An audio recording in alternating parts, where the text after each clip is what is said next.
Hello नमस्कार, काद्यांश cooking में आपका स्वागत है। आज मैं फिर से कुछ ऐसे यूज़फुल किचन के टिप्स एंड ट्रिक्स आप लोगों के साथ में शेयर करने वाली हूं जो मेरे काफ़ी काम आते हैं। तो मैं उम्मीद करती हूं हर बार की तरह मेरी आज की वीडियो भी आप लोगों को अच्छी और यूज़फुल ज़रूर से लगेगी। तो वीडियो को एंड तक ज़रूर से देखिएगा क्योंकि ये कुछ ऐसे यूज़फुल टिप्स हैं जो हमारे काम को आसान तो करते ही हैं, साथ ही साथ हमारी मेहनत को भी बचाते हैं। तो चलिए देख लेते हैं क्या है वो कमाल के टिप्स। तो सबसे पहला किचन का टिप है, अक्सर हम सैंडविच वगैरह ग्रिल करते हैं और उसके बाद में हम प्लेट में रख लेते हैं डायरेक्टली, लेकिन वो नीचे से सॉगी हो जाते हैं, सॉफ्ट हो जाते हैं क्योंकि ये गर्म होने की वजह से भाप छोड़ देते हैं और इस वजह से नीचे की जो ब्रेड होती है वो गीली हो जाती है। अक्सर अगर आप बच्चों को टिफ़िन बॉक्स में, लंच बॉक्स में डाल करके देते होंगे तो आपको शिकायत मिलती होगी कि नीचे से जो आपकी सैंडविच बनी थी वो गीली हो गई, सॉफ्ट हो गई और इसलिए वो जो क्रिस्प होता है ब्रेड में, सैंडविच में, वो ख़त्म हो जाता है और टेस्टी भी नहीं लगती आपकी सैंडविच। तो इससे बचने के लिए आप इस तरीके का स्टैंड या जाली आप यूज़ कर सकते हैं, जो अक्सर हम बैंगन वगैरह भूनने के लिए भरता बनाते हैं तो यूज़ करते हैं। तो क्योंकि उस जाली में नीचे की तरफ से स्टैंड होता है तो डायरेक्ट सरफेस पे टच नहीं होता है, तो थोड़ी बहुत भाप निकलने के लिए ये काफ़ी हेल्पफुल रहती है। तो आप इस तरीके के स्टैंड का यूज़ कर सकते हैं। अपने सैंडविच बनाने के बाद इस पे रखिए कुछ देर और फिर जब वो नीचे से भाप निकल जाती है फिर आप इनको कट करके अपने बच्चों के लंच बॉक्स वगैरह में पैक करके दे सकते हैं। या फिर आपको तुरंत नहीं खाना है सैंडविच, थोड़ी देर के बाद में खाना है, तो इस तरीके से जाली पे रखिए और बाद में आप इसको सर्व कर सकते हैं। अक्सर हम सैंडविच बना तो लेते हैं लेकिन ये जो हमारा सैंडविच मेकर होता है इसमें बहुत सारा जो बटर है वो लग जाता है, या फिर हम चीज़ वगैरह डालते हैं तो वो भी इस पर लग के रह जाती है। इसे साफ़ करना बहुत मुश्किल होता है। तो इसे साफ़ करने के लिए एक ज़बरदस्त तरीका है। टिश्यू पेपर से पहले सारा जो बटर या जो चिकनाई लग करके रह गई है उसे हम उतार लेंगे। तो क्योंकि हम इस सैंडविच मेकर को नल के नीचे तो धो नहीं सकते, तो ये वाला तरीका बहुत ही अच्छा और बहुत ही कमाल का है।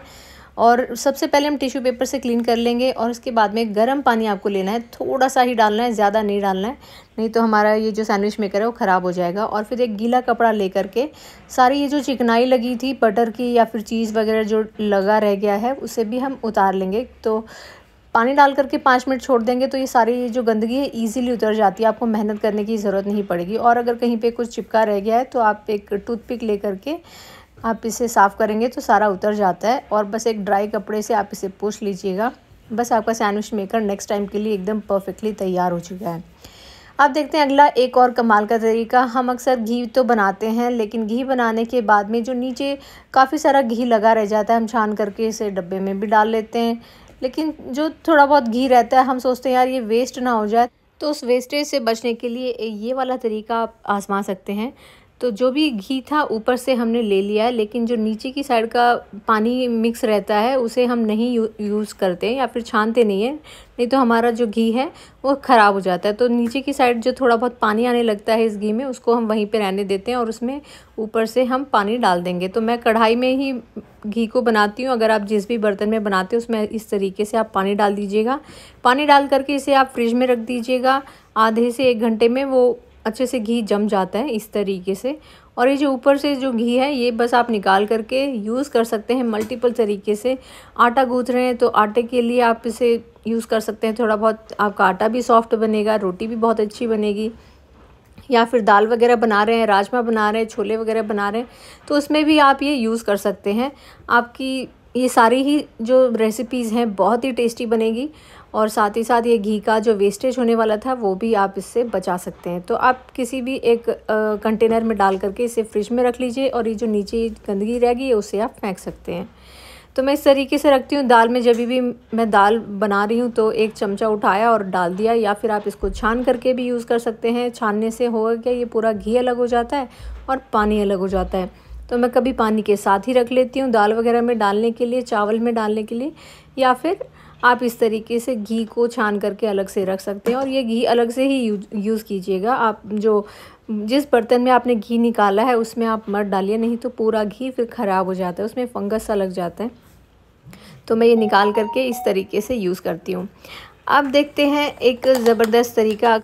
कभी जब हम बाहर से खाना का ऑर्डर करते हैं तो सलाद भी आता है, नींबू आता है और वो कुछ चीज़ें यूज़ नहीं होती है, तो नींबू अगर बच जाए तो आप उसको यूज़ कर सकते हैं।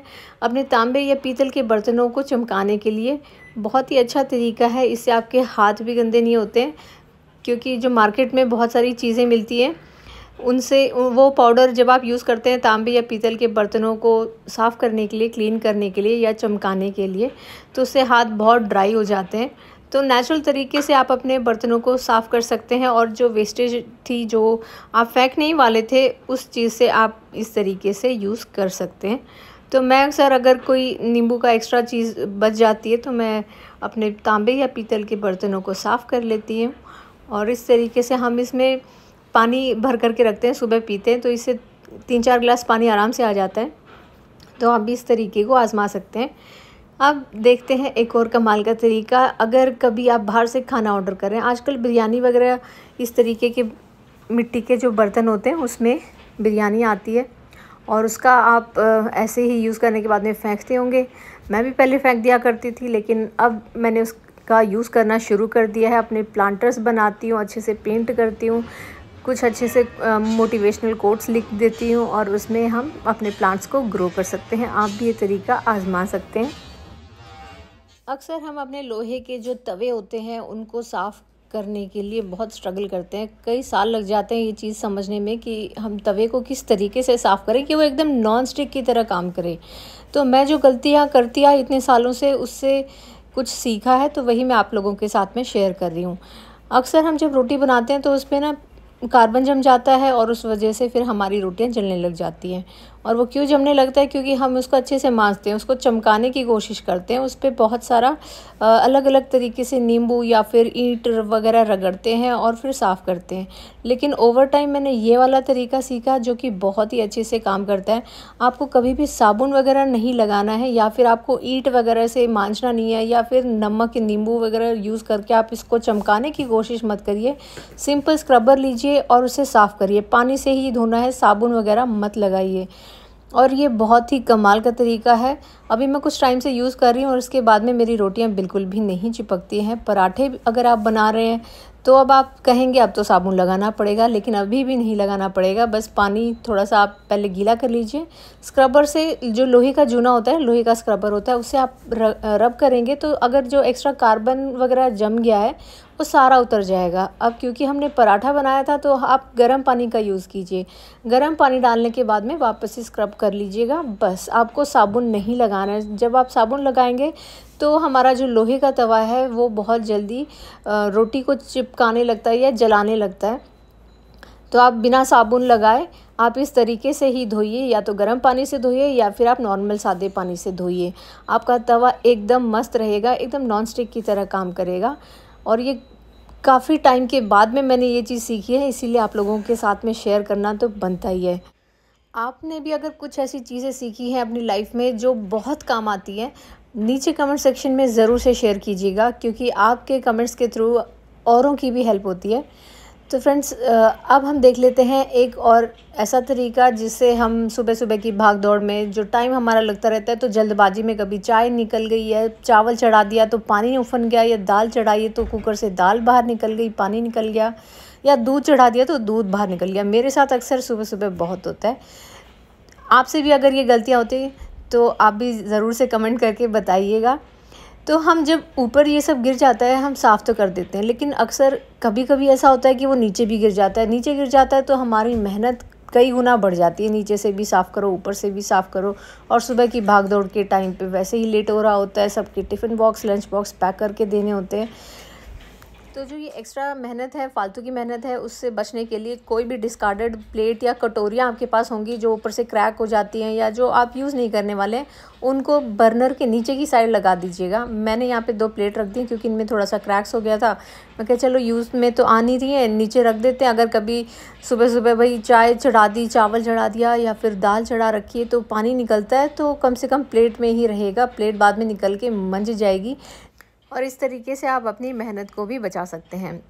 फ्रेंड्स, अगर आप भी मेरी तरह केक बनाने के शौकीन हैं तो आपको ये वाला तरीका ज़रूर से आज़माना चाहिए। अगर आप नहीं आज़माते हैं, जब भी चॉकलेट केक बनाए ना तो आप उसमें थोड़ा सा एक ज़बरदस्त इंग्रेडिएंट डालिएगा। उससे आपकी चॉकलेट केक का फ्लेवर, जो टेस्ट है, बहुत ही या फिर कई गुना बढ़ जाता है। तो आपको थोड़ा सा कॉफ़ी पाउडर ज़रूर से डालना है। मैं यहाँ पे 1.5 कप मैदा लेकर के केक बनाने वाली हूँ। तो उसमें लगभग आधी चम्मच जितना आप इसमें कॉफ़ी पाउडर डाल दीजिए और अच्छे से मिक्स करके फिर आप जैसे नॉर्मल बैटर बनाते हैं वैसे बनाइएगा। कॉफ़ी पाउडर डालने से बहुत ही अच्छा आपका जो केक है उसका फ्लेवर आता है, बहुत ही अच्छा टेस्ट आता है। चॉकलेट केक की रेसिपी मैंने ऑलरेडी चैनल पे शेयर कर रखी है, वीडियो की लिंक मैं नीचे कमेंट सेक्शन में दे दूँगी, आप वहाँ से चेक कर सकते हैं। अब बनाने वाले हैं कैरी की बहुत ही चटपटी चटनी। और ये आजकल तो कैरियाँ बहुत इजीली मिल जाती हैं, तो आप ज़रूर से इस सीज़न में ट्राई कीजिएगा, यकीन मानिए बहुत ही टेस्टी बनती है। तो यहाँ पे मैंने एक कच्ची कैरी ले ली है, उसको छील लिया है और फिर इसको चॉप कर लिया रफली। अब यहाँ पे 2 से 3 चम्मच आप भुनी हुई जो मूंगफली होती है उसका छिलका उतार करके एक मिक्सी के जार में डाल दीजिए। 1 चम्मच ज़ीरा, नमक स्वाद के अनुसार डाल दीजिएगा। नमक थोड़ा वैसे भी ज़्यादा ही लगेगा क्योंकि कैरी अच्छी खट्टी हो तो नमक उस हिसाब से डाल लीजिएगा। और यहाँ मैंने सूखी लाल मिर्ची डाल दिया, आप चाहे तो हरी मिर्च का भी यूज़ कर सकते हैं। पहले मिक्सी को चला लीजिए और उसके बाद में फिर ये कैरियों को आप डाल दीजिएगा। आप चाहें तो जो कुंडी होती है या फिर जो ओखली होती है उसमें भी आप इसको कूट सकते हैं। आपको थोड़ा दरदरा ही रखना है कि अब मैं मिक्सी के जार में बना रही हूँ तो वैसे भी मुझे थोड़ा सा ये दानेदार रखना है, थोड़ा कोर्स ही रखना है, एकदम फाइन पेस्ट की तरह तैयार नहीं करना है। और थोड़ा सा टेस्ट करके देख लीजिएगा, नमक अगर ज़रूरत लगे तो और डाल दीजिएगा। बहुत ही टेस्टी क्विक वाली चटनी है और बहुत टेस्टी बनती है। सिंपल सादे खाने के 4 चांद लगा देती है, इतनी चटपटी और इतनी तीखी और मस्त लगती है चटनी, आप भी ट्राई कीजिएगा। तो फ्रेंड्स, ये थी मेरी आज की वीडियो। उम्मीद करती हूँ आप लोगों को अच्छी और यूज़फुल ज़रूर से लगी होगी। अगर वीडियो थोड़ी सी भी अच्छी या यूज़फुल लगी है तो आप इसे लाइक ज़रूर से कीजिएगा और ज़्यादा से ज़्यादा शेयर कीजिएगा इस यूज़फुल वीडियो को अपने फैमिली और फ्रेंड्स में, ताकि ये कुछ टिप्स उनके भी काम आ सके, उनका भी किचन का काम आसान और बेहतर बन सके। और अगर आपके पास भी कुछ ऐसे यूज़फुल टिप्स हों तो नीचे कमेंट सेक्शन में ज़रूर से शेयर कीजिएगा। मैं अपने आने वाली वीडियोस में आप लोगों का नाम लेकर के वो टिप्स आपके साथ में शेयर करूंगी। तो फ्रेंड्स, ये थी मेरी आज की वीडियो। आज की वीडियो में आपको सबसे अच्छा और बेस्ट वाला टिप कौन सा लगा नीचे कमेंट सेक्शन में ज़रूर से बताइएगा। और वीडियो अच्छी लगी हो तो मुझे मोटिवेट करने के लिए लाइक ज़रूर से कीजिएगा और शेयर कीजिएगा इस यूज़फुल वीडियो को। चैनल पे नए हैं तो आप सब्सक्राइब कर लीजिएगा ताकि आगे की आने वाली सभी वीडियोज़ की अपडेट्स आपके फ़ोन पे सबसे पहले पहुँचे। Thank you for watching, stay connected.